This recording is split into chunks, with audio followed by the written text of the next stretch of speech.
അസ്സലാമു അലൈക്കും. Welcome back to കോഴിക്കോടൻസ്. എല്ലാവർക്കും സ്വാഗതം. ഞാൻ ഇന്ന് വന്നിട്ടുള്ളത് ഒരു ചെറിയ നാട്ടുവൈദ്യമായിട്ടാണ്. അത് വലിയ സംഭവമൊന്നുമല്ല. അപ്പോൾ ഇന്ന് പറയുന്നത് ഈ ഒരു ഇലയെ പറ്റിയാണ്.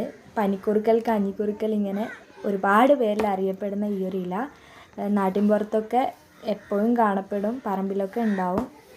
അപ്പോൾ നിങ്ങളുടെ നാട്ടിൽ ഇതിൻ്റെ പേരെന്താണെന്ന് ഒന്ന് കമൻറ്റ് ചെയ്യണേ. ഈ ഒരു ഇല ജലദോഷത്തിനും കഫക്കെട്ടിനൊക്കെ ബെസ്റ്റാണ്.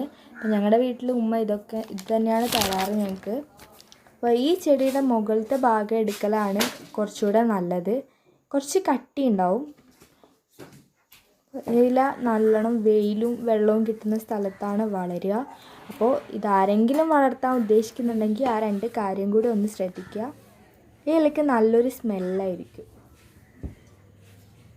അപ്പോൾ എങ്ങനെ യൂസ് ചെയ്യാൻ നോക്കാം. ഇതാദ്യം നന്നായിട്ട് വാട്ടിയെടുത്തിട്ട് അതിൻ്റെ നീര് പിഴിഞ്ഞിട്ട് കുടിക്കൽ കഫത്തിന് നല്ലതാണ്. അപ്പോൾ അതെല്ലാവരും ഒന്ന് ട്രൈ ചെയ്യുക. അല്ലാതെ തന്നെ തുളസിയിലേക്ക് പകരമായിട്ട് ഈ ഒരു ഇല യൂസ് ചെയ്യുക. വെള്ളം നല്ലോണം തിളച്ച് അതിലേക്ക് ഈ ഇല ഇട്ട് നമുക്ക് ആവി പിടിക്കാനും പറ്റും. അപ്പോൾ ഇതിഷ്ടമായാൽ ലൈക്ക് ചെയ്യുക, ഷെയർ ചെയ്യുക, സബ്സ്ക്രൈബ് ചെയ്യുക.